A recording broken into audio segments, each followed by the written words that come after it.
कहते हैं, राजा को अपने पुत्र की रक्षा करनी चाहिए तथा उसे धर्मशास्त्र, अर्थशास्त्र, कामशास्त्र और धनुर्वेद की शिक्षा देनी चाहिए। साथ ही अनेक प्रकार के शिल्पों की शिक्षा देनी भी आवश्यक है। शिक्षक विश्वसनीय और प्रिय वचन बोलने वाले होने चाहिए। राजकुमार की शरीर शिक्षा के लिए कुछ रक्षकों को नियुक्त करना भी आवश्यक है। क्रोधी, लोभी तथा अपमानित पुरुषों के संग से उसको दूर रखना चाहिए। गुणों का आदान करना सहज नहीं होता, अतः इसके लिए राजकुमार को सुखों से बांधना चाहिए। जब पुत्र शिक्षित हो जाए तो उसे भी सभी अधिकारों में नियुक्त करे। मृगया, मद्यपान और जुआ ये राज्य का नाश करने वाले दोष हैं। राजा इनका परित्याग करे। दिन का सोना, व्यर्थ घूमना और कटु भाषण करना छोड़ दे। पराई निंदा, कठोर दंड और अर्थ दूषण का भी परित्याग करे। सुवर्ण आदि की खानों का विनाश और दुर्ग आदि की मरम्मत न कराना, ये अर्थ के दूषण कहे गए हैं। धन को थोड़ा थोड़ा करके अनेकों स्थानों पर रखना, अयोग्य देश और अयोग्य काल में अपात्र को दान देना तथा बुरे कामों में धन लगाना, ये सब भी अर्थ का दूषण, धन का दुरुपयोग है। काम, क्रोध, मद, मान, लोभ और दर्प का त्याग करें। तत्पश्चात भृत्यों को जीतकर नगर और देश के लोगों को वश में रखें। इसके बाद बाह्य शत्रुओं को जीतने का प्रयत्न करें। बाह्य शत्रु भी 3 प्रकार के होते हैं। एक तो वे हैं जिनके साथ पुश्तैनी दुश्मनी हो। दूसरे प्रकार के शत्रु हैं अपने राज्य की सीमा पर रहने वाले सामंत तथा तीसरे कृत्रिम, अपने बनाए हुए शत्रु। इनमें पूर्व शत्रुगुरु भारी या अधिक भयानक है। महाभाग मित्र भी 3 प्रकार के बतलाए जाते हैं। बाप दादों के समय के मित्र, शत्रु के सामंत तथा कृत्रिम। धर्मज्ञ परशुराम जी राजा, मंत्री, जनपद, दुर्ग, दंड, सेना, कोष और मित्र ये राज्य के 7 अंग कहलाते हैं। राज्य की जड़ है स्वामी, राजा, अतः उसकी विशेष रूप से रक्षा होनी चाहिए। राज्यांग के विद्रोही को मार डालना उचित है। राजा को समयानुसार कठोर भी होना चाहिए और कोमल भी। ऐसा करने से राजा के दोनों लोग सुधरते हैं। राजा अपने भृत्यों के साथ हंसी परिहास न करे, क्योंकि सब के साथ हंस हंस कर बातें करने वाले राजा को उसके सेवक अपमानित कर बैठते हैं। लोगों को मिलाए रखने के लिए राजा को बनावटी व्यसन भी रखना चाहिए।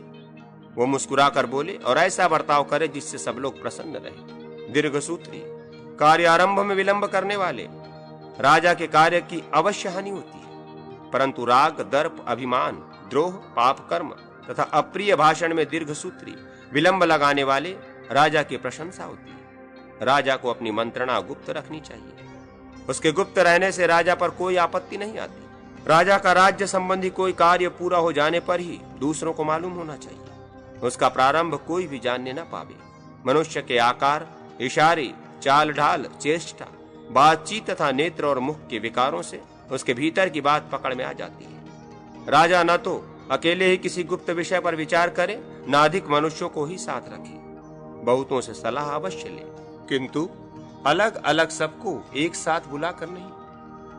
मंत्री को चाहिए कि राजा के गुप्त विचारों को दूसरे मंत्रियों पर भी प्रकट न करे। मनुष्यों का सदा कहीं किसी एक पर ही विश्वास जमता है, इसलिए एक ही विद्वान मंत्री के साथ बैठकर राजा को गुप्त मंत्र का निश्चय करना चाहिए।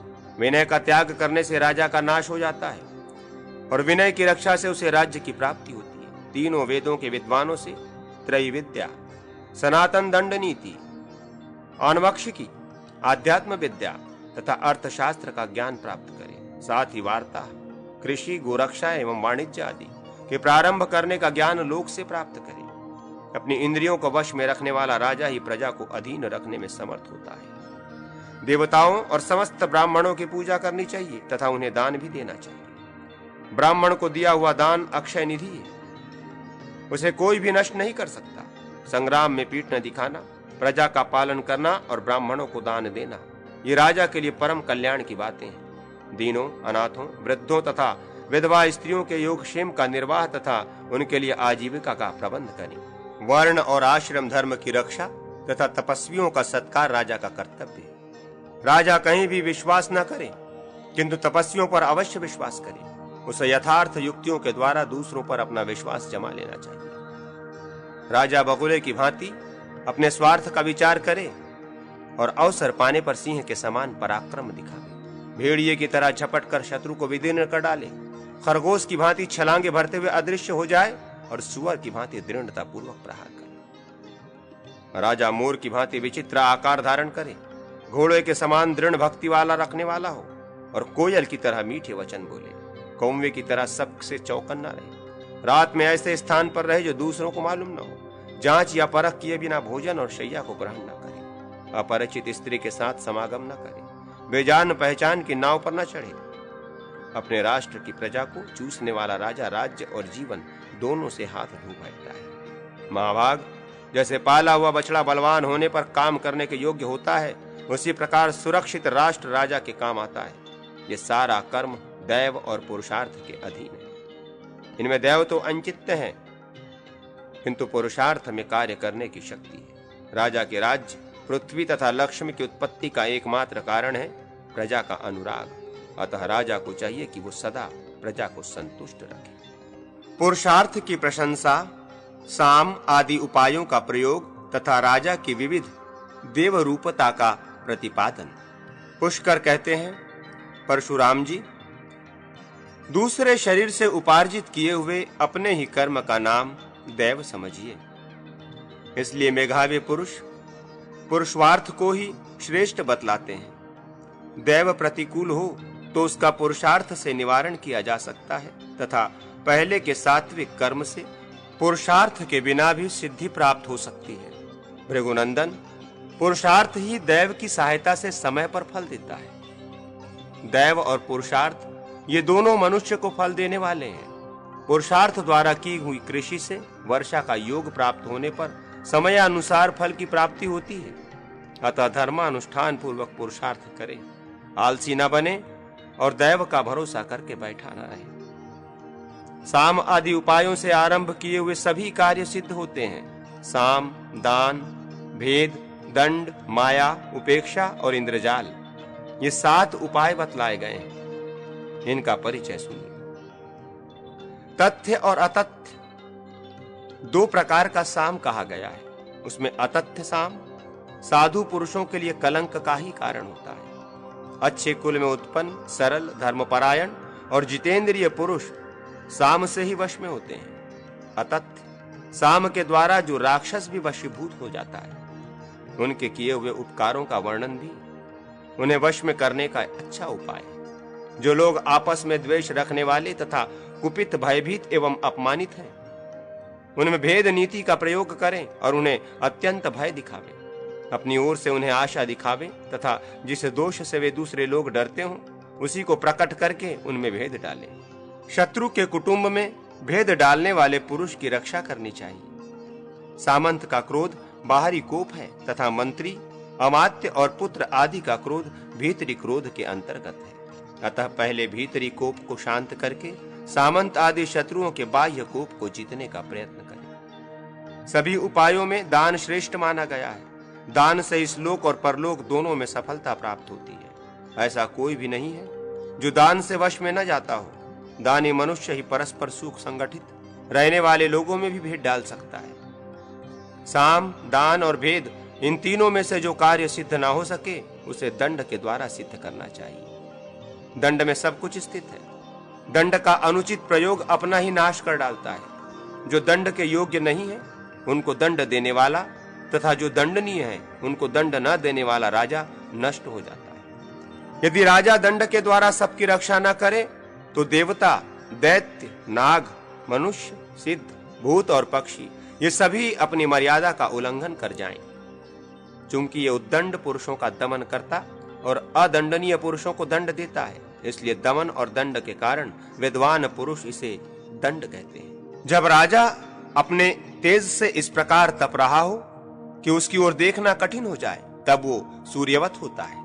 जब वो दर्शन देने मात्र से जगत को प्रसन्न करता है, तब चंद्रतुल्य माना जाता है। राजा अपने गुप्तचरों के द्वारा समस्त संसार में व्याप्त रहता है, इसलिए वो वायु रूप है तथा दोष देखकर दंड देने के कारण सर्वसमर्थ यमराज के समान माना गया है। जिस समय वो कोटि बुद्धि वाले दुष्ट जन को अपने कोप से दग्ध करता है, उस समय साक्षात अग्निदेव का रूप होता है तथा जब ब्राह्मणों को दान देता है, उस समय उस दान के कारण वो धनाध्यक्ष कुबेर तुल्य हो जाता है। देवता आदि के निमित्त धृत आदि भविष्य की धनी धारा बरसाने के कारण वो वरुण माना गया है।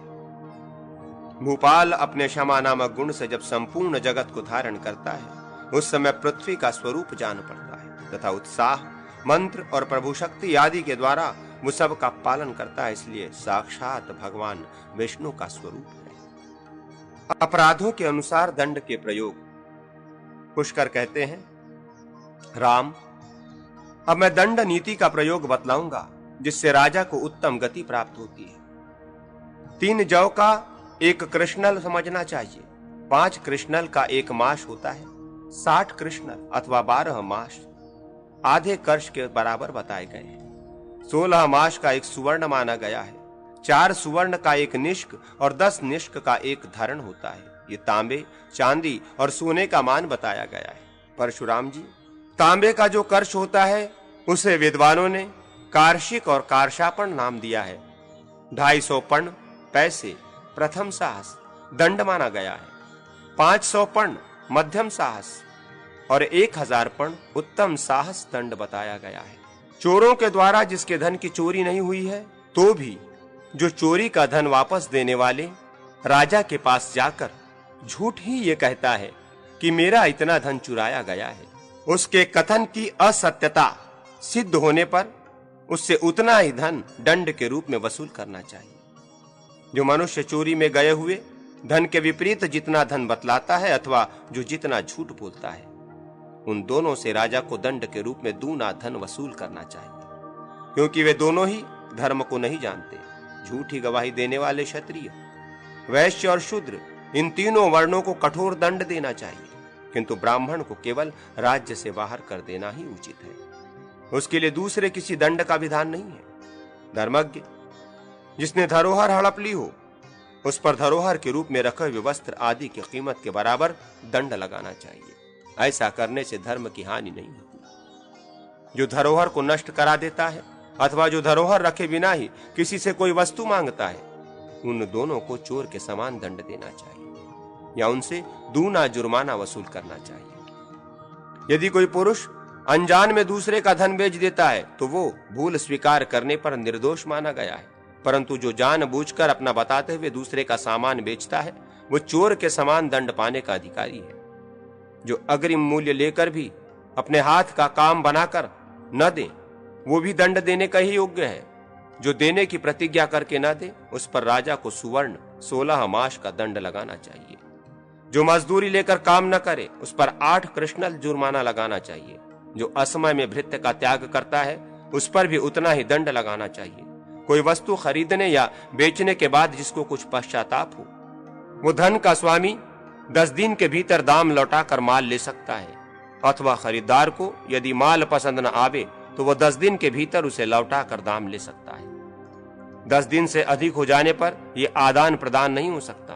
अनुचित आदान प्रदान करने वाले पर राजा को 600 का दंड लगाना चाहिए। जो वर के दोषों को न बताकर किसी कन्या का वरण करता है, उसको वचन द्वारा दी हुई कन्या भी नहीं दी हुई के समान ही है। राजा को चाहिए कि उस व्यक्ति पर 200 का दंड लगावे। जो एक को कन्या देने की बात कहकर फिर दूसरे को कन्या देता है, उस पर राजा को उत्तम साहस 1000 पर्ण का दंड लगाना चाहिए। वाणी द्वारा कहकर उसे कार्य रूप में सत्य करने से निसंदेह पुण्य की प्राप्ति होती है। जो किसी वस्तु को एक जगह देने की प्रतिज्ञा करके उसे लोभवश दूसरे के हाथ बेच देता है, उस पर 600 का दंड लगाना चाहिए। जो ग्वाला मालिक से भोजन खर्च और वेतन लेकर भी उसकी गाय उसे नहीं लौटाता अथवा अच्छी तरह उसका पालन पोषण नहीं करता, उस पर राजा 100 सुवर्ण का दंड लगावे। गांव के चारों ओर 100 धनुष के घेरे में तथा नगर के चारों ओर 200 या 300 धनुष के घेरे में खेती करनी चाहिए, जिसे खड़ा हुआ ऊंट न देख सके। जो खेत चारों ओर से घेरा न गया हो, उसकी फसल को किसी के द्वारा नुकसान पहुंचने पर दंड नहीं दिया जा सकता। जो भय दिखाकर दूसरों के घर, पोखरे, बगीचे अथवा खेत को हड़पने की चेष्टा करता है, उसके ऊपर राजा को 500 का दंड लगाना चाहिए। यदि उसने अनजान में ऐसा किया हो तो 200 का ही दंड लगाना उचित है। सीमा का भेदन करने वाले सभी लोगों को प्रथम श्रेणी के साहस 250 पर्ण का दंड देना चाहिए। परशुराम जी, ब्राह्मण को नीचा दिखाने वाले क्षत्रिय पर 100 का दंड लगाना उचित है। इसी अपराध के लिए वैश्य से 200 जुर्माना वसूल करें और शूद्र को कैद में डाल दें। क्षत्रियों को कलंकित करने पर ब्राह्मण को 50 का दंड, वैश्य पर दोषारोपण करने से 25 का और शूद्र को कलंक लगाने पर उसे 12 का दंड देना उचित है। यदि वैश्य क्षत्रिय का अपमान करे तो उस पर प्रथम साहस 250 पण का दंड लगाना चाहिए और शूद्र यदि क्षत्रिय को गाली दे तो उसकी जीभ को सजा देनी चाहिए। ब्राह्मणों को उपदेश करने वाला शूद्र भी दंड का भागी होता है। जो अपने शास्त्र ज्ञान एवं देश आदि का झूठा परिचय दे उसे दूने साहस का दंड देना उचित है। जो श्रेष्ठ पुरुषों को पापाचारी कहकर उनके ऊपर आक्षेप करे वो उत्तम साहस का दंड पाने के योग्य है। यदि वो ये कहकर कि मेरे मुंह से प्रमादवश ऐसी बातें निकल गई हैं, अपना प्रेम प्रकट करे तो उसके लिए दंड घटाकर आधा कर देना चाहिए। माता पिता, ज्येष्ठ भ्राता, श्वशुर तथा गुरु पर आक्षेप करने वाला और गुरुजनों को रास्ता न देने वाला पुरुष भी 100 का दंड पाने के योग्य है। जो मनुष्य अपने जिस अंग से दूसरे ऊंचे लोगों का अपराध करे उसके उसी अंग को बिना विचारे शीघ्र ही काट डालना चाहिए। जो घमंड में आकर किसी उच्च पुरुष की ओर थूके, राजा को उसके होठ काट लेना उचित है। उसी प्रकार यदि वो उसकी ओर मुंह करके पेशाब करे तो उसका लिंग और उधर पीठ करके अपशब्द करे तो उसकी गुदा काट लेने के योग्य है। इतना ही नहीं, यदि वो ऊंचे आसन पर बैठा हो तो उस नीच के शरीर के निचले भाग को दंड देना उचित है। जो मनुष्य दूसरे जिस किसी अंग को घायल करे उसके भी उसी अंग को कुतर डालना चाहिए। गौ, हाथी, घोड़े और ऊंट को हानि पहुंचाने वाले मनुष्यों के आधे हाथ पैर काट डालने चाहिए। जो किसी पराये वृक्ष के फल तोड़े उस पर सुवर्ण का दंड लगाना उचित है। जो रास्ता, खेत की सीमा अथवा जलाशय आदि को नुकसान पहुंचावे उससे नुकसान का दूना दंड दिलाना चाहिए। जो जानबूझकर या अनजान में जिसके धन का अपहरण करे वो पहले उसके धन को लौटाकर उसे संतुष्ट करे, उसके बाद राजा को भी जुर्माना दे। जो कुएं पर से दूसरे की रस्सी और घड़ा चुरा लेता है तथा पौंसले नष्ट कर देता है उसे 1 मास तक कैद की सजा देनी चाहिए। प्राणियों को मारने पर भी यही दंड देना उचित है। जो 10 घड़े से अधिक अनाज की चोरी करता है वो प्राण दंड देने के योग्य है। बाकी में भी अर्थात 10 घड़े से कम अनाज की चोरी करने पर भी जितने घड़े अन्न की चोरी करे उससे 11 गुना अधिक उस चोर पर दंड लगाना चाहिए।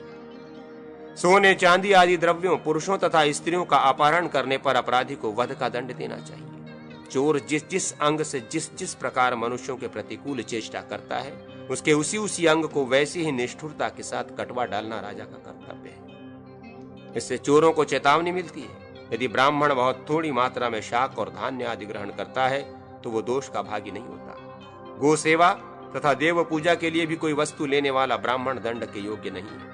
जो दुष्ट पुरुष किसी का प्राण लेने के लिए उद्यत हो उसका वध कर डालना चाहिए। दूसरों के घर और क्षेत्र का अपहरण करने वाले, पर स्त्री के साथ व्यभिचार करने वाले, आग लगाने वाले, जहर देने वाले तथा हथियार उठाकर मारने को उद्यत हुए पुरुष को प्राण दंड देना ही उचित है। राजा गौओं को मारने वाले तथा आतताई पुरुषों का वध करे, पराई स्त्री से बातचीत न करे और मना करने पर किसी के घर में न घुसे। स्वेच्छा से पति का वर्ण करने वाली स्त्री राजा के द्वारा दंड पाने के योग्य नहीं है। किंतु यदि नीच वर्ण का पुरुष ऊंचे वर्ण की स्त्री के साथ समागम करे तो वो वध के योग्य है। जो स्त्री अपने स्वामी का उल्लंघन करके दूसरे के साथ व्यभिचार करे उसको कुत्तों से नोचवा देना चाहिए। जो सजातीय पर पुरुष के संपर्क से दूषित हो चुकी हो उसे संपत्ति के अधिकार से वंचित करके शरीर निर्वाह मात्र के लिए अन्न देना चाहिए। पति के ज्येष्ठ भ्राता से व्यभिचार करके दूषित हुई नारी के मस्तक का बाल मुंडवा देना चाहिए। यदि ब्राह्मण वैश्य जाति की स्त्री से और क्षत्रिय नीच जाति की स्त्री के साथ समागम करे तो उनके लिए भी यही दंड है। शूद्र के साथ व्यभिचार करने वाले क्षत्रिय और वैश्य को प्रथम साहस 250 पण का दंड देना उचित है। यदि वैश्या एक पुरुष से वेतन लेकर लोभवश दूसरे के पास चली जाए तो वो दूना वेतन वापस करे और दंड भी दूना दे। स्त्री, पुत्र, दास, शिष्य तथा सहोदर भाई यदि अपराध करे तो उन्हें रस्सी अथवा बांस की छड़ी से पीट देना चाहिए। प्रहार पीठ पर ही करना उचित है, मस्तक पर नहीं। मस्तक पर प्रहार करने वाले को चोर का दंड मिलता है। जो रक्षा के काम पर नियुक्त होकर प्रजा से रुपए ऐंठते हो उनका सर्वस्व छीन कर राजा उन्हें अपने राज्य से बाहर कर दे। जो लोग किसी कार्यार्थी के द्वारा उसके निजी कार्य में नियुक्त होकर वो कार्य चौपट कर डालते हैं, राजा को उचित है कि उन क्रूर और निर्दयी पुरुषों का सारा धन छीन ले। यदि कोई मंत्री अथवा प्राण विभाग न्यायाधीश विपरीत कार्य करे तो राजा उसका सर्वस्व लेकर उसे अपने राज्य से बाहर निकाल दे। गुरु पत्नीगामी के शरीर पर भग का चिन्ह अंकित करा दे। सुरापान करने वाले महापातकी के ऊपर शराब खाने के झंडे का चिन्ह लगवा दे। चोरी करने वाले पर कुत्ते का नाखून गुदवा दे और ब्रह्म हत्या करने वाले के भाल पर नरमुंड का चिन्ह अंकित करा देना चाहिए। पापाचारी नीचों को राजा मरवा डाले और ब्राह्मणों को देश निकाला दे दे तथा महापात के पुरुषों का धन वरुण देवता के अर्पण कर दे, जल में डाल दे। गांव में भी जो लोग चोरों को भोजन देते हों तथा चोरी का माल रखने के लिए घर और खजाने का प्रबंध करते हों, उन सबका भी वध करा देना उचित है। अपने राज्य के भीतर अधिकार के कार्य पर नियुक्त हुए सामंत नरेश भी यदि पाप में प्रवृत्त हों तो उनका अधिकार छीन देना चाहिए। जो चोर रात में सेंध लगाकर चोरी करते हैं, राजा को उचित है कि उनके दोनों हाथ काटकर उन्हें तीखी शूली पर चढ़ा दे। इसी प्रकार पोखरा तथा देव मंदिर नष्ट करने वाले पुरुषों को भी प्राणदंड दे। जो बिना किसी आपत्ति के सड़क पर पेशाब, पाखाना आदि अपवित्र वस्तु छोड़ता है, उस पर कारशापणों का दंड लगाना चाहिए तथा उसी से वो अपवित्र वस्तु फेंकवाकर वो जगह साफ करानी चाहिए। प्रतिमा तथा सीढ़ी को तोड़ने वाले मनुष्यों पर 500 कर्षण का दंड लगाना चाहिए। जो अपने प्रति समान बर्ताव करने वालों के साथ विषमता का बर्ताव करता है अथवा किसी वस्तु की कीमत लगाने में बेईमानी करता है, उस पर मध्यम साहस 500 कर्ष का दंड लगाना चाहिए। जो लोग बनियों से बहुमूल्य पदार्थ लेकर उसकी कीमत रोक लें, राजा उन पर पृथक पृथक उत्तम साहस 1000 कर्ष का दंड लगावे। जो वैश्य अपने सामानों को खराब करके अर्थात बढ़िया चीजों में घटिया चीजें मिलाकर उन्हें मनमाने दाम पर बेचे, वो मध्यम साहस 500 कर्ष का दंड पाने के योग्य है। जालसाज को उत्तम साहस 1000 कर्ष और कलह पूर्वक अपकार करने वाले को उससे दूना दंड देना उचित है। अपभक्ष भक्षण करने वाले ब्राह्मण तथा शूद्र पर कृष्णल का दंड लगाना चाहिए। जो तराजू पर शासन करता है अर्थात दंडी मारकर कम तौल देता है, जालसाजी करता है तथा ग्राहकों को हानि पहुंचाता है, इन सबको और जो इनके साथ व्यवहार करता है उसको भी उत्तम साहस का दंड दिलाना चाहिए। जो स्त्री जहर देने वाली, आग लगाने वाली तथा पति, गुरु, ब्राह्मण और संतान की हत्या करने वाली हो, उसके हाथ, कान, नाक और होंठ कटवाकर बैल की पीठ पर चढ़ाकर उसे राज्य से बाहर निकाल देना चाहिए। खेत, घर, गांव और जंगल नष्ट करने वाले तथा राजा की पत्नी से समागम करने वाले मनुष्य घास फूस की आग में जला देने योग्य है। जो राजा की आज्ञा को घटा बढ़ाकर लिखता है तथा परिस्त्रीगामी पुरुषों और चोरों को बिना दंड दिए ही छोड़ देता है, वो उत्तम साहस के दंड का अधिकारी है। राजा की सवारी और आसन पर बैठने वाले को भी उत्तम साहस का ही दंड देना चाहिए। जो न्यायानुसार पराजित होकर भी अपने को अपराजित मानता है, उसे सामने आने पर फिर जीते और उस पर दूना दंड लगावे। जो आमंत्रित नहीं है, उसको बुलाकर लाने वाला पुरुष वध के योग्य है। जो अपराधी दंड देने वाले पुरुष के हाथ से छूटकर भाग जाता है, वो पुरुषार्थ से हीन है। दंडकर्ता को उचित है कि ऐसे भीरू मनुष्य को शारीरिक दंड न देकर उस पर धन का दंड लगावे। युद्ध यात्रा के संबंध में विचार। पुष्कर कहते हैं, जब राजा ये समझ ले कि किसी बलवान आक्रंद राजा के द्वारा मेरा पारणिग्राह राजा पराजित कर दिया गया है, तो वो सेना को युद्ध के लिए यात्रा करने की आज्ञा दे। पहले इस बात को समझ ले कि मेरे सैनिक खूब हष्ट पुष्ट हैं, भृत्यों का भलीभांति भरण पोषण हुआ है, मेरे पास अधिक सेना मौजूद है तथा मैं मूल की रक्षा करने में पूर्ण समर्थ हूं। इसके बाद सैनिकों से घिरकर शिविर में जाए। जिस समय शत्रु पर कोई संकट आ पड़ा हो, दैवी और मानुषी आदि बाधाओं से उसका नगर पीड़ित हो, तब युद्ध के लिए यात्रा करनी चाहिए। जिस दिशा में भूकंप आया हो, जिसे केतु ने अपने प्रभाव से दूषित किया हो, उसी ओर आक्रमण करे। जब सेना में शत्रु को नष्ट करने का उत्साह हो, योद्धाओं के मन में विपक्षियों के प्रति क्रोध का भाव प्रकट हुआ हो, शुभ सूचक अंग फड़क रहे हों, अच्छे स्वप्न दिखाई देते हों तथा उत्तम निमित्त और शकुन हो रहे हों, तब शत्रु के नगर पर चढ़ाई करनी चाहिए। यदि वर्षा काल में यात्रा करनी हो तो जिसमें पैदल और हाथियों की संख्या अधिक हो, ऐसी सेना को कूच करने की आज्ञा दे। हेमंत और शिशिर ऋतु में ऐसी सेना ले जाएं जिसमें रथ और घोड़ों की संख्या अधिक हो। वसंत और शरद के आरंभ में चतुरंगिणी सेना को युद्ध के लिए नियुक्त करें। जिसमें पैदलों की संख्या अधिक हो, वही सेना सदा शत्रुओं पर विजय पाती है। यदि शरीर के दाहिने भाग में कोई अंग फड़क रहा हो तो वो उत्तम है। बाएं अंग, पीठ तथा हृदय का फड़कना अच्छा नहीं है। इस प्रकार शरीर के चिन्हों, फोड़े पुंसियों तथा फड़कने आदि के शुभाशुभ फलों को अच्छी तरह समझ लेना चाहिए। स्त्रियों के लिए इसके विपरीत फल बताया गया है। उनके बाएं अंग का फड़कना शुभ होता है। अशुभ और शुभ स्वप्नों का विचार। पुष्कर कहते हैं, अब मैं शुभाशुभ स्वप्नों का वर्णन करूंगा तथा दुस्वप्न नाश के उपाय भी बतलाऊंगा। नाभि के सिवा शरीर के अन्य अंगों में तृण और वृक्षों का उगना, कांस के बर्तनों का मस्तक पर रखकर फोड़ा जाना, माथा मुंडाना, नग्न होना, मैले कपड़े पहनना, तेल लगाना, कीचड़ लपेटना, ऊंचे से गिरना, विवाह होना, गीत सुनना, वीणा आदि के बाजे सुनकर मन बहलना, हिंडोले पर चढ़ना, पद्म और लोहों का उपार्जन, सर्पों को मारना, लाल फूल से भरे हुए वृक्षों तथा चांडाल को देखना, सुअर, कुत्ते, गधे और ऊंटों पर चढ़ना, चिड़ियों के मांस का भक्षण करना, तेल पीना, खिचड़ी खाना, माता के गर्भ में प्रवेश करना, चिता पर चढ़ना, इंद्र के उपलक्ष्य में खड़ी की हुई ध्वजा का टूट पड़ना, सूर्य और चंद्रमा का गिरना, दिव्य अंतरिक्ष और भुवरलोक में होने वाले उत्पातों का दिखाई देना, देवता, ब्राह्मण, राजा और गुरुओं का कोप होना, नाचना, हंसना, ब्याह करना, गीत गाना, वीणा के सिवा अन्य प्रकार के बाजों का स्वयं बजाना,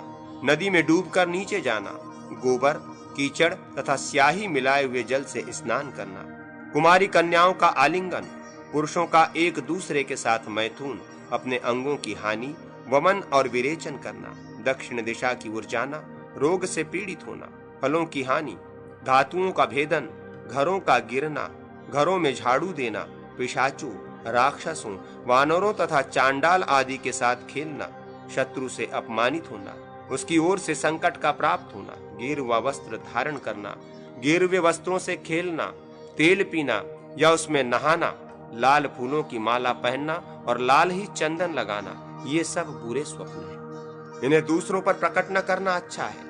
ऐसे स्वप्न देखकर फिर से सो जाना चाहिए। इसी प्रकार स्वप्न दोष की शांति के लिए स्नान, ब्राह्मणों का पूजन, तिलों का हवन, ब्रह्मा, विष्णु, शिव और सूर्य के गणों की पूजा, स्तुति का पाठ तथा पुरुष सूक्त आदि जप का करना उचित है।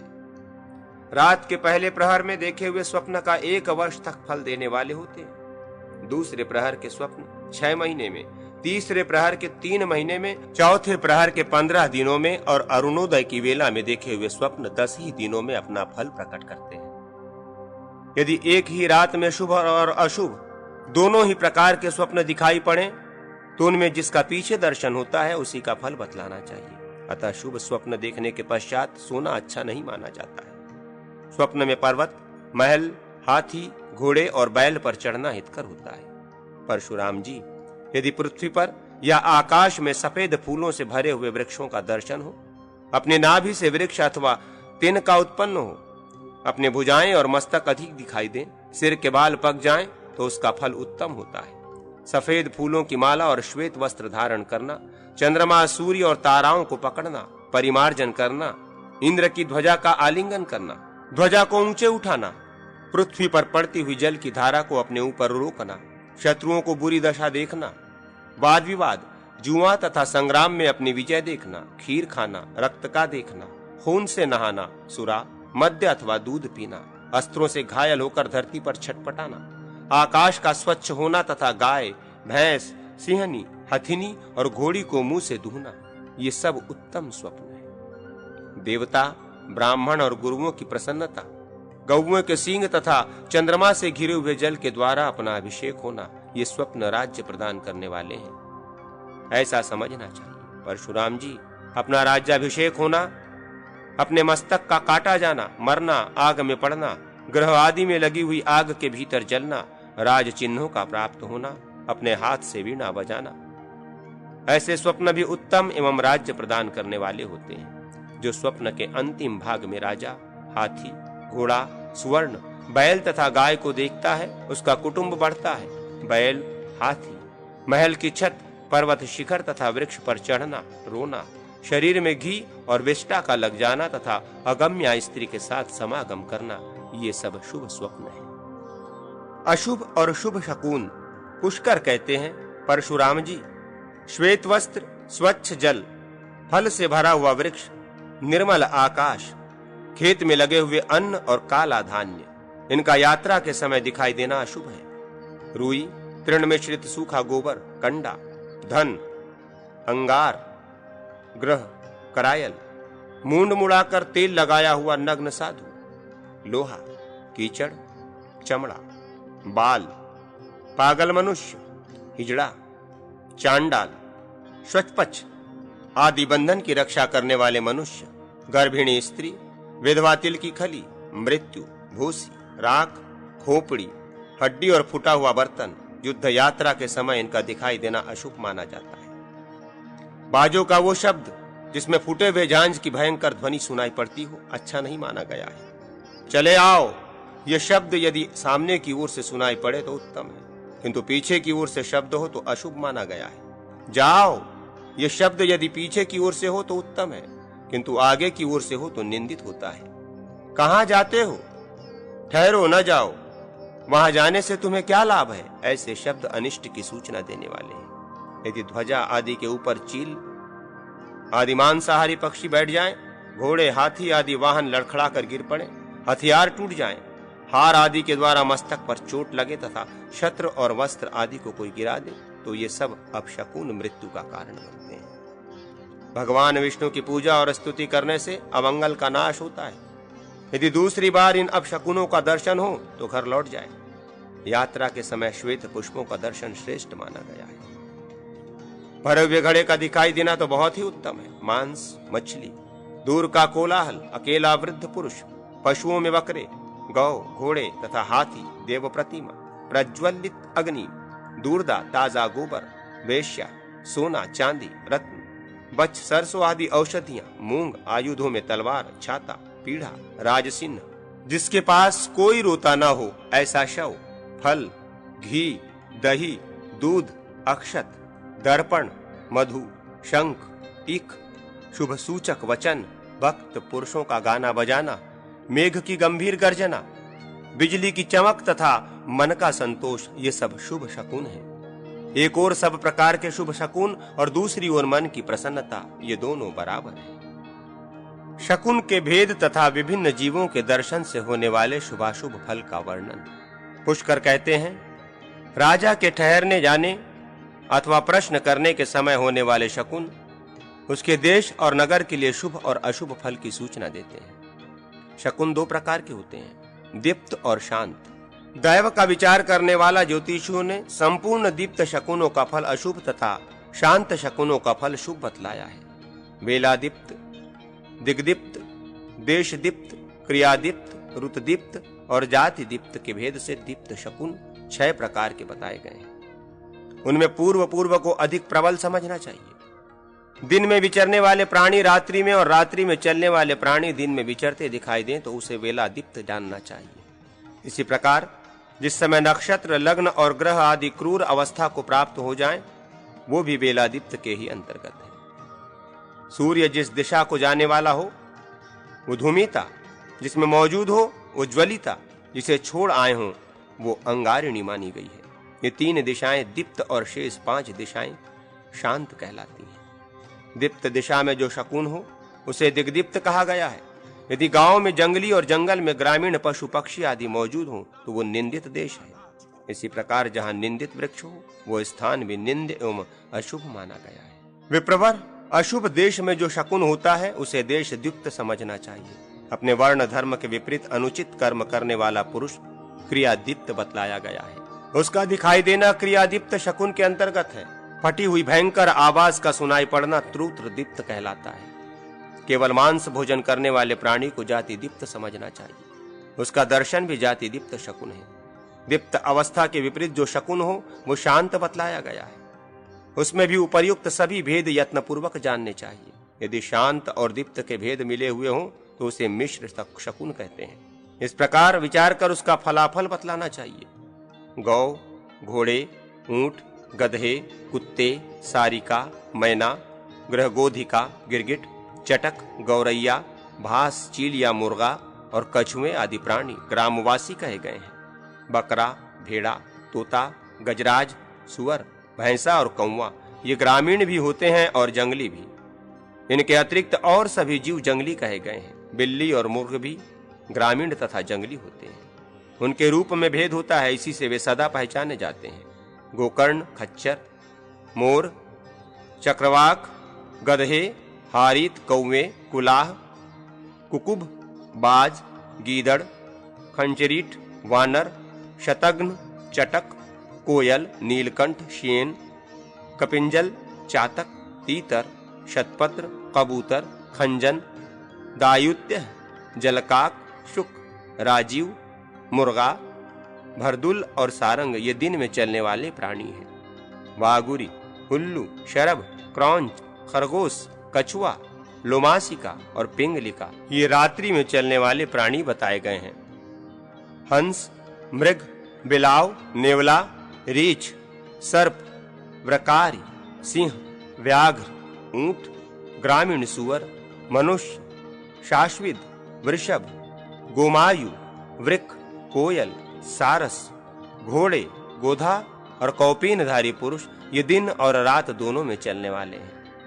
युद्ध और युद्ध की यात्रा के समय यदि ये सभी जीव झुंड बांधकर सामने आवे तो विजय दिलाने वाले बताए गए हैं, किंतु यदि पीछे से आवे तो मृत्युकारक माने गए हैं। यदि नीलकंठ अपने घोंसले से निकलकर आवाज देता हुआ सामने स्थित हो जाए तो वो राजा को अपमान की सूचना देता है, और जब वो वाम भाग में आ जाए तो कलहकारक एवं भोजन में बाधा डालने वाला होता है। यात्रा के समय उसका दर्शन उत्तम माना गया है। उसके बाएं अंग का अवलोकन भी उत्तम है। यदि यात्रा के समय मोर जोर जोर से आवाज दे तो चोरों के द्वारा अपने धन की चोरी होने का संदेश देता है। परशुराम जी, प्रस्थान काल में यदि मृग आगे आगे चले तो वो प्राण लेने वाला होता है।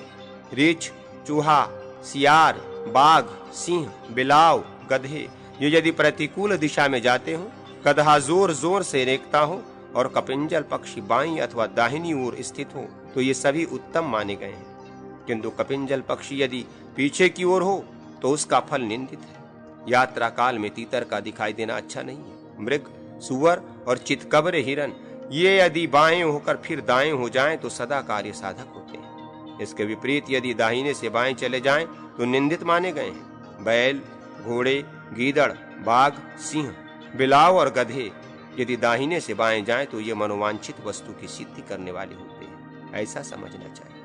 श्रृगाल, श्याममुख, छुंछ, छछुंदर, पिंगला, ग्रहगोधिका, शुक्री, कोयल तथा पुल्लिंग नाम धारण करने वाले जीव यदि वाम भाग में हो तथा स्त्रीलिंग नाम वाले जीव भास, कारुष, बंदर, श्रीकर्ण, चीतवर, कपि, पिप्पिक, रोरु और शेन ये दक्षिण दिशा में हो तो शुभ है। यात्रा काल में जातिक, सर्प, खरगोश, सुअर तथा गोधा का नाम लेना भी शुभ माना गया है। रीछ और वानरों का विपरीत दिशा में दिखाई देना अनिष्टकारक होता है। प्रस्थान करने पर जो कार्य साधक बलवान शकुन प्रतिदिन दिखाई देता हो उसका फल विद्वान पुरुषों को उसी दिन के लिए बतलाना चाहिए, अर्थात जिस जिस दिन शकुन दिखाई देता है उसी दिन उसका फल होता है। परशुराम जी, पागल, भोजनार्थी बालक तथा वैरी पुरुष यदि गांव या नगर की सीमा के भीतर दिखाई दें तो इनके दर्शन का कोई फल नहीं होता है, ऐसा समझना चाहिए। यदि सियारिन 1, 2, 3 या 4 बार आवाज लगावे तो वो शुभ मानी गई है। इसी प्रकार 5 और 6 बार बोलने पर वो अशुभ और 7 बार बोलने पर शुभ बताई गई है। 7 बार से अधिक बोले तो उसका कोई फल नहीं होता।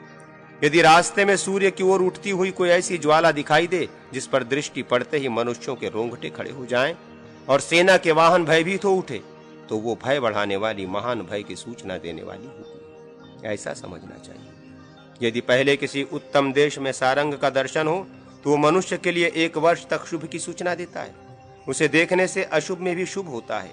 अतः यात्रा के प्रथम दिन मनुष्य ऐसे गुण वाले किसी सारंग का दर्शन करे तथा अपने लिए 1 वर्ष तक उपर्युक्त रूप से शुभ फल की प्राप्ति होने वाली समझे।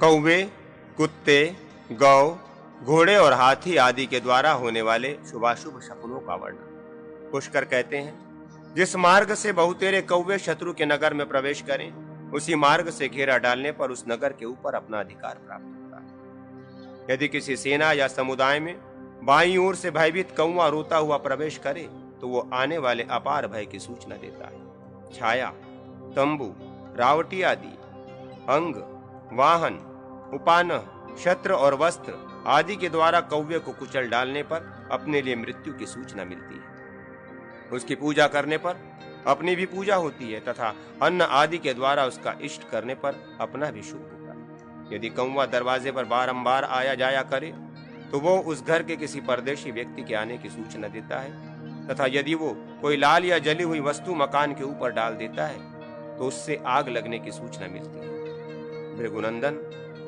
यदि वो मनुष्य आगे कोई लाल वस्तु डाल देता है तो उसके कैद होने की बात बतलाता है, और यदि कोई पीले रंग का द्रव्य सामने गिराता है तो उससे सोने चांदी की प्राप्ति की सूचना। सारांश ये कि वो जिस द्रव्य को अपने पास ला देता है उसकी प्राप्ति, और जिस द्रव्य को अपने यहाँ से उठा ले जाता है उसकी हानि की ओर संकेत करता है। यदि वो अपने आगे कच्चा मांस लाकर डाल दे तो धन की मिट्टी गिरावे, तो पृथ्वी की ओर कोई रत्न डाल दे तो महान साम्राज्य की प्राप्ति होती है। यदि यात्रा करने वाले की अनुकूल दिशा सामने की ओर कौवा जाए तो वो कल्याणकारी और कार्य साधक होता है, परंतु यदि प्रतिकूल दिशा की ओर जाए तो उसे कार्य में बाधा डालने वाला तथा भयंकर जानना चाहिए। यदि कौवा सामने कांव कांव करता हुआ आ जाए तो वो यात्रा का विघातक होता है। कौवे का वाम भाग में होना शुभ माना गया है और दाहिने भाग में होने पर वो कार्य का नाश करता है। वाम मार्ग में होकर कौवा यदि अनुकूल दिशा की ओर चले तो श्रेष्ठ, और दाहिने होकर अनुकूल दिशा की ओर चले तो मध्यम माना जाता है। किंतु वाम भाग में होकर यदि वो विपरीत दिशा की ओर जाए तो यात्रा का निषेध करता है। यात्रा काल में घर पर कौवा आ जाए तो वो अभिष्ट कार्य की सिद्धि सूचित करता है। यदि वो एक पैर उठाकर एक आंख से सूर्य की ओर देखे तो भय देने वाला होता है। यदि कौवा किसी वृक्ष के खोखले में बैठकर आवाज दे तो वो महान अनर्थ का कारण है। ऊसर भूमि में बैठा हो तो भी अशुभ होता है, किंतु यदि वो कीचड़ में लिपटा हुआ हो तो उत्तम माना गया है। परशुराम जी, जिसकी चोंच में मल आदि अपवित्र वस्तुएं लगी हों, वो कौवा दिख जाए तो सभी कार्यों का साधक होता है। कौवे की भांति अन्य पक्षियों का भी फल जानना चाहिए। यदि सेना की छावनी के दाहिने भाग में कुत्ते आ जाएं तो वे ब्राह्मणों के विनाश की सूचना देते हैं। इंद्रध्वज के स्थान में हो तो राजा का, और गोपुर नगर द्वार पर हो तो नगराधीश की मृत्यु सूचित करते हैं। घर के भीतर भूखता हुआ कुत्ता आवे तो गृहस्वामी की मृत्यु का कारण होता है। वो जिसके बाएं अंग को सूंघता है उसके कार्य की सिद्धि होती है। यदि दाहिने अंग और बाएं भुजा को सूंघे तो भय उपस्थित होता है। यात्री के सामने की ओर से आवे तो यात्रा में विघ्न डालने वाला होता है। भृगुनंदन, यदि कुत्ता राह रोक कर खड़ा हो जाए तो मार्ग में चोरों का भय सूचित करता है। मुंह में हड्डी लिए हो तो उसे देखकर यात्रा करने पर कोई लाभ नहीं होता, तथा रस्सी या चिथड़ा मुख में रखने वाला कुत्ता भी अशुभ सूचक होता है। जिसके मुंह में जूता या मांस हो ऐसा कुत्ता सामने हो तो शुभ होता है। यदि उसके मुंह में कोई अमांगलिक वस्तु तथा केश आदि हो तो उससे अशुभ की सूचना मिलती है। कुत्ता जिसके आगे पेशाब करके चला जाता है उसके ऊपर भय आता है, किंतु मूत्र त्याग कर यदि वो किसी शुभ स्थान, शुभ वृक्ष तथा मांगलिक वस्तु के समीप चला जाए तो वो उसके पुरुष के कार्य का साधक होता है। परशुराम जी, कुत्ते की ही भांति गीदड़ आदि ही समझने चाहिए। यदि कौवे अकारण ही डकारने लगे हों तो समझना चाहिए कि स्वामी के ऊपर भय आने वाला है। रात में उनके बोलने से चोरों का भय सूचित होता है, और यदि वे विकृत स्वर में क्रंदन करें तो मृत्यु की सूचना मिलती है। यदि रात में बैल गर्जना करे तो स्वामी का कल्याण होता है, और सांड आवाज दे तो राजा को विजय प्रदान करता है।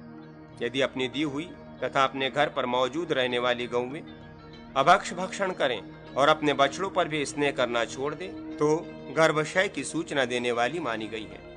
पैरों से भूमि खोदने वाली, दीन तथा भयभीत गौवें भय लाने वाली होती हैं। जिनका शरीर भीगा हो, रोम रोम प्रसन्नता से खिला हो और सींगों में मिट्टी लगी हुई हो तो वे गौवें शुभ होती हैं। विज्ञ पुरुष को भैंस आदि के संबंध में भी यही सब शकुन बताना चाहिए। जीन कसे हुए अपने घोड़े पर दूसरे का चढ़ना, उस घोड़े का जल में बैठना और भूमि पर एक ही जगह चक्कर लगाना अनिष्ट का सूचक है। बिना किसी कारण के घोड़े का सो जाना विपत्ति में डालने वाला होता है। यदि अकस्मात जई और गुड़ की ओर से घोड़े को अरुचि हो जाए, उसके मुंह से खून गिरने लगे तथा उसका सारा बदन कांपने लगे तो ये सब अच्छे लक्षण नहीं है। इनसे अशुभ की सूचना मिलती है। यदि घोड़ा बगुलों, कबूतरों और सारिकाओं से खिलवाड़ करे तो मृत्यु का संदेश देता है। उसके नेत्रों से आंसू बहे तथा वो जीभ से अपना पैर चाटने लगे तो विनाश का सूचक होता है। यदि वो बाएं टाप से धरती खोदे, बाईं करवट से सोए अथवा दीन में नींद ले तो शुभ कारक नहीं माना जाता। जो घोड़ा एक बार मूत्र करने वाला हो, अर्थात जिसका मूत्र एक बार थोड़ा सा निकलकर फिर रुक जाए तथा निद्रा के कारण जिसका मुंह मलिन हो रहा हो, वो भय उपस्थित करने वाला होता है। यदि वो चढ़ने न दे अथवा चढ़ते समय उल्टे घर में चला जाए या सवार की बाईं पसली का स्पर्श करने लगे तो वो यात्रा में विघ्न पड़ने की सूचना देता है। यदि शत्रु योद्धा को देखकर हिंसने लगे और स्वामी के चरणों का स्पर्श करे तो वो विजय दिलाने वाला होता है। यदि हाथी गांव में मैथुन करे तो उसे देश के लिए हानिकारक होता है। हथनी गांव में बच्चा दे या पागल हो जाए तो राजा के विनाश की सूचना देती है। यदि हाथी चढ़ने न दे, उल्टे हथिसार में चला जाए या मद की धारा बहाने लगे तो वो राजा का घातक होता है। यदि दाहिने पैर को बाएं पैर पर रखे और सूंड से दाहिने दांत का मार्जन करे तो वह शुभ होता है। अपना बैल, घोड़ा अथवा हाथी शत्रु के सेना में चला जाए तो अशुभ होता है। यदि थोड़ी ही दूर में बादल गिरकर अधिक वर्षा करे तो सेना का नाश होता है। यात्रा के समय अथवा युद्ध काल में ग्रह और नक्षत्र प्रतिकूल हो तो सामने से हवा आ रही हो और शस्त्र आदि गिर जाएं तो भय उपस्थित होता है। लड़ने वाले योद्धा हर्ष और उत्साह में भरे हुए हों और ग्रह अनुकूल हो तो ये विजय का लक्षण है। यदि कौवे और मांसाहारी जीव जंतु योद्धाओं का तिरस्कार करें तो मंडल का नाश होता है। पूर्व, पश्चिम और ईशान दिशा प्रसन्न तथा शांत हो तो प्रिय और शुभ फल की प्राप्ति कराने वाली होती है। यात्रा के मुहूर्त और द्वादश राजमंडल का विचार। पुष्कर कहते हैं, अब मैं राजधर्म का आश्रय लेकर सबकी यात्रा के विषय में बताऊंगा। जब शुक्र अस्त हो तथा नीच स्थान में स्थित हो, विकलांग, अंध हो, शत्रु राशि पर विद्यमान हो अथवा वे प्रतिकूल स्थान में स्थित या विध्वस्त हो तो यात्रा नहीं करनी चाहिए। बुध प्रतिकूल स्थान में स्थित हो तथा दिशा का स्वामी ग्रह भी प्रतिकूल हो तो यात्रा नहीं करनी चाहिए। ब्रहधृति, व्यतिपात, नाग, शकुन, चतुष्पाद तथा किंहस्तुग्न योग में भी यात्रा का परित्याग करना चाहिए। विपत्ति, मृत्यु, प्रत्यरि और जन्म, इन ताराओं में, गंड योग में तथा रिक्ता तिथि में भी यात्रा न करें। उत्तर और पूर्व, इन दोनों दिशाओं की एकता कही गई है। इसी तरह पश्चिम और दक्षिण, इन दोनों दिशाओं की भी एकता मानी गई है। वायव्य कोण से लेकर अग्निकोण तक जो परधिदंड है उसका उल्लंघन करके यात्रा नहीं करनी चाहिए। रवि, सोम और शनैश्वर ये दिन यात्रा के लिए अच्छे नहीं माने गए।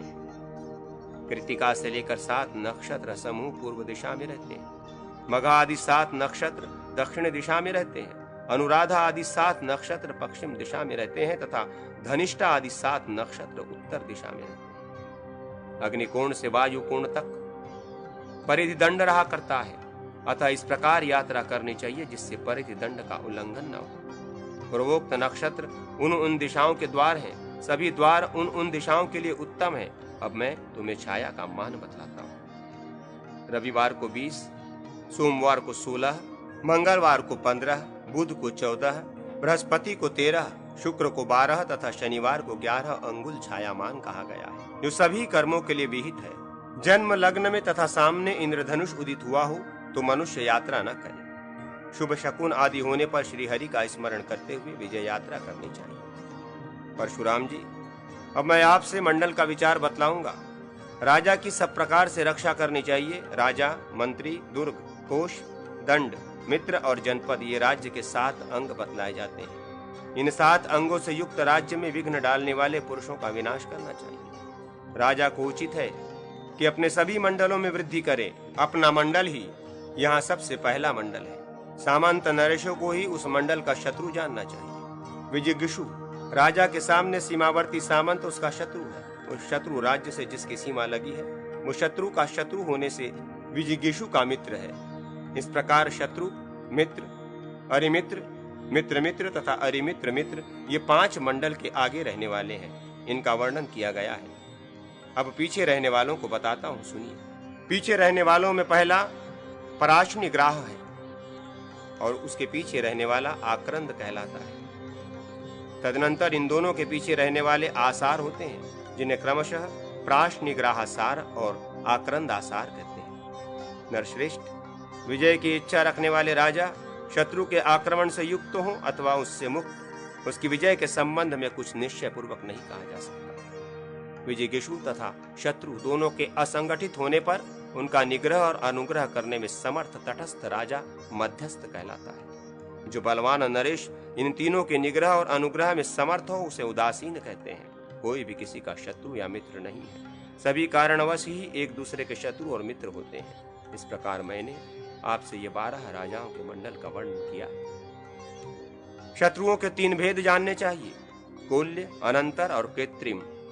इनमें पूर्व शत्रु भारी होता है। अर्थात कृत्रिम की अपेक्षा अनंतर और उसकी अपेक्षा कुल्य शत्रु बड़ा माना गया है। उसको दबाना बहुत कठिन होता है। अनंतर सीमा प्रांतवर्ती शत्रु भी मेरी समझ में कृत्रिम ही है। पार्श्व निग्राह राजा शत्रु का मित्र होता है, तथापि प्रयत्न से वो शत्रु का शत्रु भी हो सकता है। इसलिए नाना प्रकार के उपायों द्वारा अपने पार्श्व निग्राह को शांत रखें, उसे अपने वश में किए रहें। प्राचीन नीतिज्ञ पुरुष मित्र के द्वारा शत्रु को नष्ट करा डालने की प्रशंसा करते हैं। सामंत सीमा निवासी होने के कारण मित्र भी आगे चलकर शत्रु हो जाता है। अतः विजय चाहने वाले राजा को उचित है कि यदि अपने में शक्ति हो तो स्वयं ही शत्रु का विनाश करे, मित्र की सहायता न ले, क्योंकि मित्र का प्रताप बढ़ जाने पर उससे भी भय प्राप्त होता है और प्रतापहीन शत्रु से भी भय नहीं होता। विजिगीषु राजा को धर्म विजयी होना चाहिए तथा वो लोगों को इस प्रकार अपने वश में करे जिससे किसी को उद्वेग न हो और सबका उस पर विश्वास बना रहे। दंड, उपेक्षा, माया और साम आदि नीतियों का उपयोग पुष्कर कहते हैं। परशुराम जी, साम, भेद, दान और दंड की चर्चा हो चुकी है और अपने राज्य में दंड का प्रयोग कैसे करना चाहिए ये बात भी बतलाई जा चुकी है। अब शत्रु के देश में इन चारों उपायों के उपयोग का प्रकार बतला रहा हूं। गुप्त और प्रकाश, ये दो प्रकार का दंड कहा गया है। लूटना, गांव को गर्द में मिला देना, खेती नष्ट कर डालना और आग लगा देना, ये प्रकाश दंड है। जहर देना, चुपके से आग लगाना, नाना प्रकार के मनुष्यों के द्वारा किसी का वध करा देना, सत्पुरुषों पर दोष लगाना और पानी को दूषित करना, ये गुप्त दंड है। भृगुनंदन, ये दंड का प्रयोग बताया गया। अब उपेक्षा की बात सुनिए। जब राजा ऐसा समझे कि युद्ध में मेरा किसी के साथ वैर विरोध नहीं है, व्यर्थ का लगाव अनर्थ का ही कारण होगा, संधि का परिणाम भी ऐसी ही अनर्थकारी होने वाला है। साम का प्रयोग यहाँ किया गया किंतु लाभ न हुआ। दान से, नीति से भी केवल धन का क्षय ही होगा तथा भेद और दंड के संबंध से भी कोई लाभ नहीं है। उस दशा में उपेक्षा का आश्रय ले, अर्थात संधि विग्रह से अलग हो जाए। जब ऐसा जान पड़े कि अमुक व्यक्ति शत्रु हो जाने पर भी मेरी कोई हानि नहीं कर सकता तथा मैं भी इस समय उसका कुछ नहीं बिगाड़ सकता, उस समय उपेक्षा कर जाए। उस अवस्था में राजा को उचित है कि वो अपने शत्रु को अवज्ञा, उपेक्षा से उपहत करे। अब मायामय कपटपूर्ण उपायों का वर्णन करूंगा। राजा झूठे उत्पादों का प्रदर्शन करके शत्रु को उद्वेग में डाले। शत्रु की छावनी में रहने वाले स्थूल पक्षी को पकड़कर उसकी पूंछ में जलता हुआ लूक बांध दे। वो लूक बहुत बड़ा होना चाहिए। उसे बांधकर पक्षी को उड़ा दे और इस प्रकार ये दिखावे कि शत्रु की छावनी पर उल्कापात हो रहा है। इसी प्रकार और भी बहुत से उत्पाद दिखाने चाहिए। भांति भांति की माया प्रकट करने वाले मदारियों को भेजकर उनके द्वारा शत्रुओं को उद्विग्न करें। ज्योतिषी और तपस्वी जाकर शत्रु से कहे कि तुम्हारे नाश का योग आया हुआ है। इस तरह पृथ्वी पर विजय पाने की इच्छा रखने वाले राजा को उचित है कि अनेकों उपाय से शत्रु को भयभीत करे। शत्रुओं पर यह भी प्रकट करा दे कि मुझ पर देवताओं की कृपा है, मुझे उनसे वरदान मिल चुका है। युद्ध छिड़ जाए तो अपने सैनिकों से कहे, वीरो निर्भय होकर प्रहार करो, मेरे मित्रों की सेना यहाँ पहुंची है, अब शत्रुओं के पांव उखड़ गए हैं, वे भाग रहे हैं। यूं कहकर गर्जना करें, किलकारियां भरें और योद्धाओं से कहे, मेरा शत्रु मारा गया। देवताओं के आदेश से वृद्धि को प्राप्त हुआ राजा कवच आदि से सुसज्जित होकर युद्ध में पदार्पण करे। अब इंद्रजाल के विषय में कहता हूँ। राजा समयानुसार इंद्र की माया का प्रदर्शन करे, शत्रुओं को दिखावे कि मेरी सहायता के लिए देवताओं की चतुरंगनी सेना आ गई। फिर शत्रु सेना पर रक्त की वर्षा करे और माया द्वारा यह प्रकट करे कि महल के ऊपर शत्रुओं के कटे हुए मस्तक दिखाई दे। अब मैं 6 गुणों का वर्णन करूंगा। इनमें संधि और विग्रह प्रधान है। संधि, विग्रह, यान, आसन, द्वैधी भाव और संश्रय, ये 6 गुण कहे गए हैं। किसी शर्त पर शत्रु के साथ मेल करना संधि कहलाता है। युद्ध आदि के द्वारा उसे हानि पहुंचाना विग्रह है।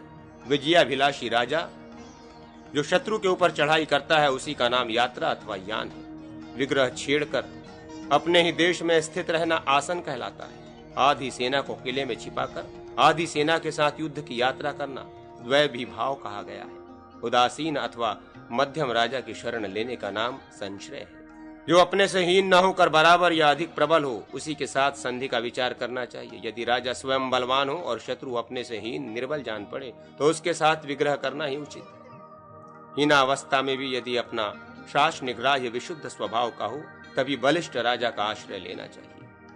यदि युद्ध के लिए यात्रा न करके बैठे रहने पर भी राजा अपने शत्रु के कार्य का नाश कर सके, तो पार्श्व निगाह का स्वभाव शुद्ध न होने पर भी वो विग्रह ठान कर चुपचाप बैठा है। अथवा पार्श्व निग्रह का स्वभाव शुद्ध न होने पर राजा द्वैधी भाव नीति का आश्रय ले, जो निसंदेह बलवान राजा के विग्रह का शिकार हो जाए, उसी के लिए संश्रय नीति का अवलंबन उचित माना गया है। ये संश्रय साम आदि सभी गुणों में अधम है। संश्रय के योग्य अवस्था में पड़े रहते हुए राजा यदि युद्ध की यात्रा करे तो वो उनके जन और धन का नाश करने वाली बताई गई। यदि किसी के शरण में लेने के पीछे अधिक लाभ की संभावना हो तो राजा संश्रय अवलंबन करे।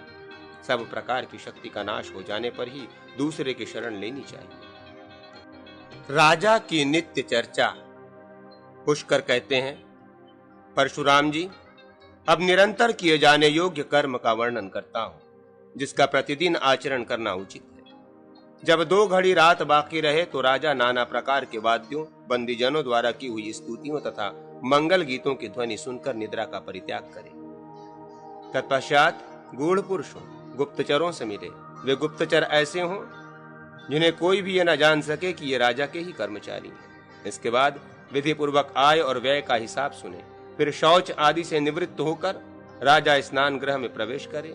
वहां नरेश को पहले दंत धावन दांतून करके फिर स्नान कराना चाहिए। तत्पश्चात संध्योपासना करके भगवान वासुदेव का पूजन करना उचित है। तदनंतर राजा पवित्रता पूर्वक अग्नि में आहुति दे, फिर जल लेकर पितरों का तर्पण करे। इसके बाद ब्राह्मणों का आशीर्वाद सुनते हुए उन्हें सुवर्ण सहित दूध देने वाली गौ का दान दे। इन सब कार्यों से अवकाश पाकर चंदन और आभूषण धारण करे तथा दर्पण में अपना मुंह देखे, साथ ही सुवर्ण युक्त धृत में भी मुंह देखे।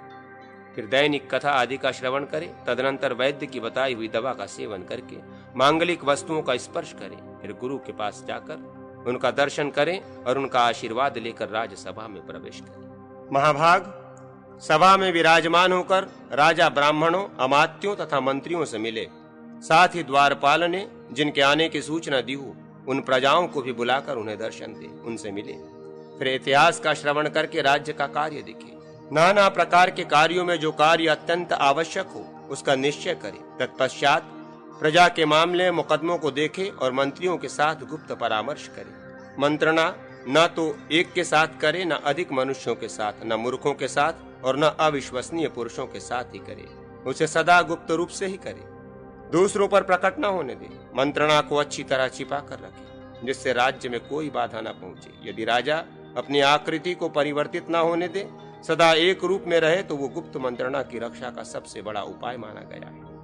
क्योंकि बुद्धिमान विद्वान पुरुष आकार और चेष्टाएं देखकर ही गुप्त मंत्रणा का पता लगा लेते हैं। राजा को उचित है कि वो ज्योतिषियों, वैद्यों और मंत्रियों की बात माने। इससे वो ऐश्वर्य को प्राप्त करता है, क्योंकि ये लोग राजा को अनुचित कार्यों से रोकते हैं और हितकर कामों में लगाते हैं। मंत्रणा करने के पश्चात राजा को रथ आदि वाहनों के हाँकने और शस्त्र चलाने का अभ्यास करते हुए कुछ काल तक व्यायाम करना चाहिए। युद्ध आदि के अवसरों पर वो स्नान करके भलीभांति पूजित हुए भगवान विष्णु का, हवन के पश्चात प्रज्वलित हुए अग्निदेव का तथा दान मान आदि से सकृत ब्राह्मणों का दर्शन करे। दान आदि के पश्चात वस्त्राभूषणों से विभूषित होकर राजा भलीभांति जांचे बूझे हुए अन्न का भोजन करे। भोजन के अनंतर पान खाकर बाईं करवट से थोड़ी देर तक लेटे। प्रतिदिन शस्त्रों का चिंतन और योद्धाओं, अन्न भंडार तथा शस्त्रागार का निरीक्षण करें। दिन के अंत में सायं संध्या करके अन्य कार्यों का विचार करें और आवश्यक कामों पर गुप्तचरों को भेजकर रात्रि में भोजन के पश्चात अंतःपुर में जाकर रहे। वहां संगीत और वाद्यों से मनोरंजन करके सो जाएं तथा दूसरों के द्वारा आत्मरक्षा का पूरा प्रबंध रखें। राजा को प्रतिदिन ऐसा ही करना चाहिए। संग्राम दीक्षा, युद्ध के समय पालन करने योग्य नियमों का वर्णन। पुष्कर कहते हैं, परशुराम जी, अब मैं रण यात्रा की विधि बतलाते हुए संग्राम काल के लिए उचित कर्तव्यों का वर्णन करूंगा। जब राजा की युद्ध यात्रा 1 सप्ताह में होने वाली हो, उस समय पहले दिन भगवान विष्णु और शंकर जी की पूजा करनी चाहिए। साथ ही मोदक, मिठाई आदि के द्वारा गणेश जी का पूजन करना उचित है। दूसरे दिन दिक्पालों की पूजा करके राजा शयन करे। शैया पर बैठकर अथवा उसके पहले देवताओं की पूजा करके निम्नांकित भाव वाले मंत्र का स्मरण करें। भगवान शिव, आप 3 नेत्रों से विभूषित रुद्र के नाम से प्रसिद्ध वरदायक, वामन, विकट रूपधारी और स्वप्न के अधिष्ठाता देवता है। आपको बारंबार नमस्कार है। भगवान, आप देवाधिदेवों के भी स्वामी, त्रिशूलधारी और वृषभ पर सवारी करने वाले हैं। सनातन परमेश्वर, मेरे सो जाने पर स्वप्न में आप मुझे ये बता दें कि इस युद्ध से मेरा इष्ट होने वाला है या अनिष्ट। उस समय पुरोहित को यज्ञाग्रतो दुरय मुदितय इस मंत्र का उच्चारण करना चाहिए। तीसरे दिन दिशाओं की रक्षा करने वाले रुद्रों तथा दिशाओं के अधिपतियों की पूजा करें। चौथे दिन ग्रहों और पांचवें दिन अश्विनी कुमारों का यजन करें। मार्ग में जो देवी देवता तथा नदी आदि पड़े उनका भी पूजन करना चाहिए। द्युलोक में, अंतरिक्ष में तथा भूमि पर निवास करने वाले देवताओं को बलि अर्पण करें। रात में भूत गणों को भी बलि दें। भगवान वासुदेव आदि देवताओं तथा भद्रकाली और लक्ष्मी आदि देवियों की भी पूजा करें।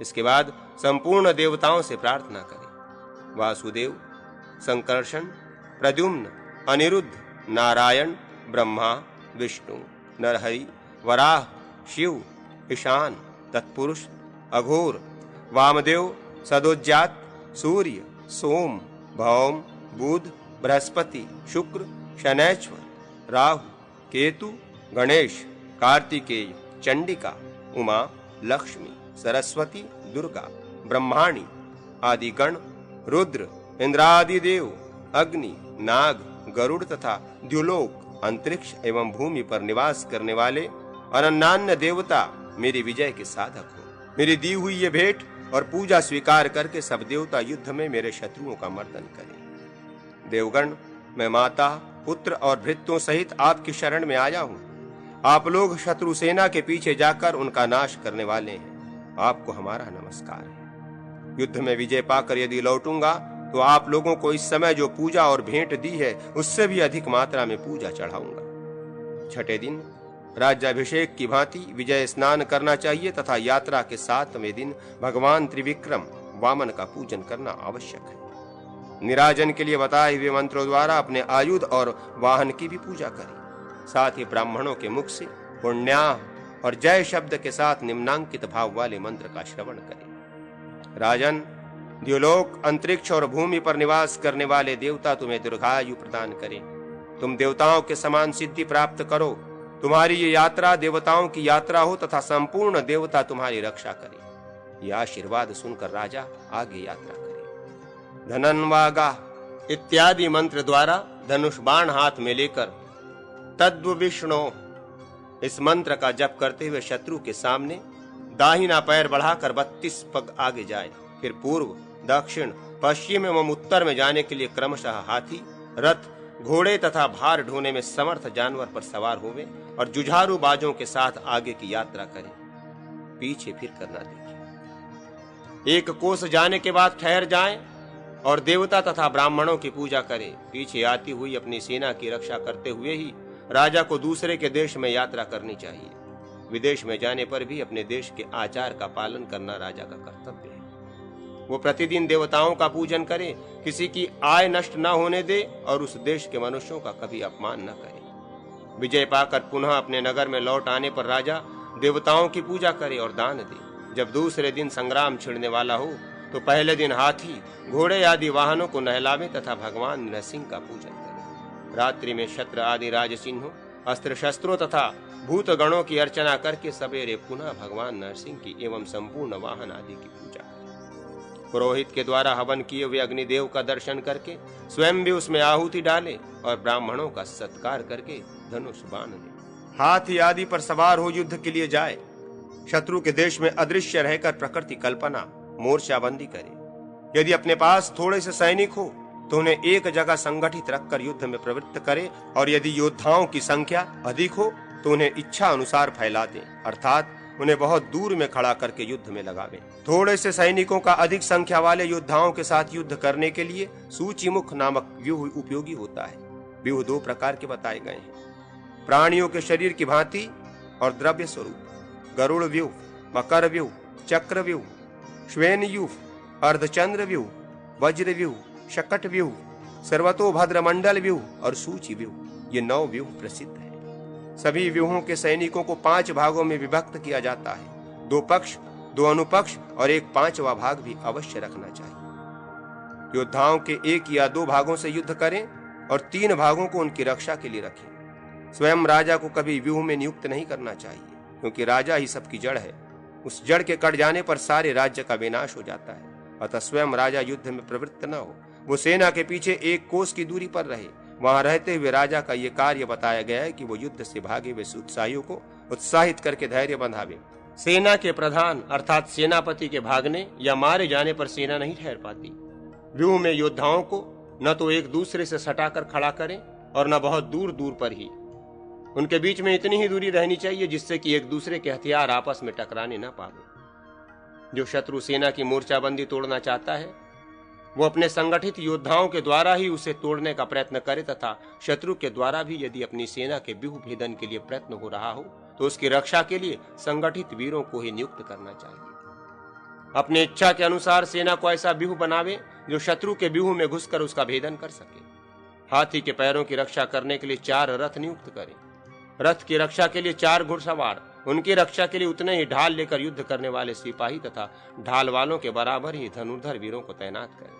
युद्ध में सबसे आगे ढाल लेने वाले योद्धाओं को स्थापित करें। उनके पीछे धनुर्धर योद्धा, धनुर्धरों के पीछे घुड़सवार, घुड़सवारों के पीछे रथ और रथों के पीछे राजा को हाथियों की सेना नियुक्त करनी चाहिए। पैदल, हाथी सवार और घुड़सवारों को प्रयत्न पूर्वक धर्मानुकूल युद्ध में संलग्न रखना चाहिए। युद्ध के मुहाने पर शूरवीरों को ही तैनात करें। डरपोक स्वभाव वाले सैनिकों को वहां कदापि न खड़ा होने दें। शूरवीरों को आगे खड़ा करके ऐसा प्रबंध करें जिससे वीर स्वभाव वाले योद्धाओं को केवल शत्रुओं का जत्था मात्र दिखाई दे। उनके भयंकर पराक्रम पर उनकी दृष्टि न पड़े, तभी वे शत्रुओं को भागने वाला पुरुषार्थ कर सकते हैं। भीरु पुरुष आगे रहे तो वे भागकर सेना का व्यूह स्वयं ही तोड़ डालते हैं, अतः उन्हें आगे न रखें। शूरवीर आगे रहने पर भीरु पुरुषों को युद्ध के लिए सदा उत्साह ही प्रदान करते रहते हैं। जिनका कद ऊंचा, नासिका तोते के समान नुकीली, दृष्टि सौम्य और दोनों भव्य मिली हुई हों, जो क्रोधी, कलह प्रिय, सदा हर्ष और उत्साह में भरे रहने वाले तथा काम परायण हो, उन्हें शूरवीर समझना चाहिए। संगठित वीरों में से जो मारे जाएं अथवा घायल हो जाएं, उनको युद्ध भूमि से दूर हटाना, युद्ध के भीतर जाकर हाथियों को पानी पिलाना तथा हथियार पहुंचाना, ये सब पैदल सिपाहियों के कार्य हैं। अपनी सेना का भेदन करने की इच्छा रखने वाले शत्रुओं से उसकी रक्षा करना और संगठित होकर युद्ध करने वाले शत्रुवीरों का व्यूह तोड़ डालना, ये ढाल लेकर युद्ध करने वाले योद्धाओं का कार्य बताया गया। युद्ध में विपक्षी योद्धाओं को मार भगाना धनुर्धर वीरों का काम है। अत्यंत घायल हुए योद्धा को युद्ध भूमि से दूर ले जाना, फिर युद्ध में आना तथा शत्रु की सेना में त्रास उत्पन्न करना, ये सब रथी वीरों का कार्य बतलाया जाता है। संगठित व्यूह को तोड़ना, टूटे हुए को जोड़ना तथा चहार दीवारी, तोड़न, सदर दरवाजा, अट्टालिका और वृक्षों को भंग कर डालना, ये अच्छे हाथी का पराक्रम। ऊंची नीची भूमि को पैदल सेना के लिए उपयोगी जानना चाहिए। रथ और घोड़ों के लिए समतल भूमि उत्तम है तथा कीचड़ से भरी हुई युद्ध भूमि हाथियों के लिए उपयोगी बताई गई है। इस प्रकार व्यूह रचना करके जब सूर्य पीठ की ओर हो तथा शुक्र, शनैश्वर तथा दिक्पाल अपने अनुकूल हो, सामने से मंद मंद हवा आ रही हो, उस समय उत्साह पूर्वक युद्ध करें तथा नाम एवं गोत्र की प्रशंसा करते हुए संपूर्ण योद्धाओं में उत्तेजना भरता रहे। साथ ही ये बात भी बताएं कि युद्ध में विजय होने पर उत्तम उत्तम भोगों की प्राप्ति होगी और मृत्यु के हो जाने पर स्वर्ग का सुख मिलेगा। वीर पुरुष शत्रुओं को जीतकर मनोवांछित भोग प्राप्त करता है और युद्ध में प्राण त्याग करने पर उसे परम गति मिलती है। इसके सिवा जो स्वामी का अन्न खाए रहता है उसके ऋण से छुटकारा पा जाता है, अतः युद्ध के समान श्रेष्ठ गति दूसरी कोई नहीं है। शूरवीरों के शरीर से जब रक्त निकलता है तब वे पाप मुक्त हो जाते हैं। युद्ध में जो शस्त्र प्रहार आदि का कष्ट सहना पड़ता है वो बहुत बड़ी तपस्या है। रण में प्राण त्याग करने वाले शूरवीर के साथ हजारों सुंदरी अप्सराएं चलती हैं। जो सैनिक हतोत्साह होकर युद्ध से पीठ दिखाते हैं उनका सारा पुण्य मालिक को मिल जाता है और स्वयं उन्हें पग पग पर एक एक ब्रह्म हत्या के पाप का फल प्राप्त होता है। जो अपने सहायकों को छोड़कर चल देता है देवता उसका विनाश कर डालते हैं। जो युद्ध से पैर पीछे नहीं हटाते उन बहादुरों के लिए अश्वमेघ यज्ञ का फल बताया गया है। यदि राजा धर्म पर दृढ़ रहे तो उसकी विजय होती है। योद्धाओं को अपने समान योद्धाओं के साथ ही युद्ध करना चाहिए। हाथी सवार आदि सैनिक हाथी सवार आदि के ही साथ युद्ध करें, भागने वालों को न मारे। जो लोग केवल युद्ध देखने के लिए आए हों अथवा युद्ध में सम्मिलित होने पर भी जो शस्त्रहीन एवं भूमि पर गिरे हुए हों उनको भी नहीं मारना चाहिए। जो योद्धा शांत हो, थक गया हो, नींद में पड़ा हो तथा नदी या जंगल के बीच में उतरा हो उस पर भी प्रहार न करें। दुर्दिन में शत्रु के नाश के लिए कूट युद्ध, कपटपूर्ण संग्राम करें। दोनों बाहें ऊपर उठाकर जोर जोर से पुकार कर कहे, ये देखो हमारे शत्रु भाग चले, भाग चले। इधर हमारी और मित्रों की बहुत बड़ी सेना आ पहुंची। शत्रुओं की सेना का संचालन करने वाला मार गिराया गया। ये सेनापति भी मौत के घाट उतर गया। साथ ही शत्रु पक्ष के राजा ने भी प्राण त्याग दिया। भागते हुए विपक्षी योद्धाओं को अनायास ही मारा जा सकता है। धर्म के जानने वाले परशुराम जी, शत्रुओं को मोहित करने के लिए कृत्रिम धूप की सुगंध भी फैलानी चाहिए। विजय की पताकाएं दिखानी चाहिए। बाजों का भयंकर समारोह करना चाहिए। इस प्रकार जब युद्ध में विजय प्राप्त हो जाए तो देवताओं और ब्राह्मणों की पूजा करनी चाहिए। अमात्य के द्वारा किए हुए युद्ध में जो रत्न आदि उपलब्ध हों वे राजा को ही अर्पण करने चाहिए। शत्रु की स्त्रियों पर किसी का भी अधिकार नहीं होता। स्त्री शत्रु की हो तो भी उसकी रक्षा ही करनी चाहिए। संग्राम में सहायकों से रहित शत्रु को पाकर उसका पुत्र की भांति पालन करना चाहिए। उसके साथ पुनः युद्ध करना उचित नहीं है। उसके प्रति देशोचित आचार आदि का पालन करना कर्तव्य है। युद्ध में विजय पाने के पश्चात अपने नगर में जाकर ध्रुव, संज्ञक नक्षत्र, तीनों उत्तरा और रोहिणी में राजमहल के भीतर प्रवेश करें। इसके बाद देवताओं का पूजन और सैनिकों के परिवार के भरण पोषण का प्रबंध करना चाहिए। शत्रु को यहाँ से मिले हुए धन का कुछ भाग भृत्यों को भी बांट दें। इस प्रकार ये रण की दीक्षा बताई गई है। इसके अनुसार कार्य करने से राजा को निश्चय ही विजय की प्राप्ति होगी।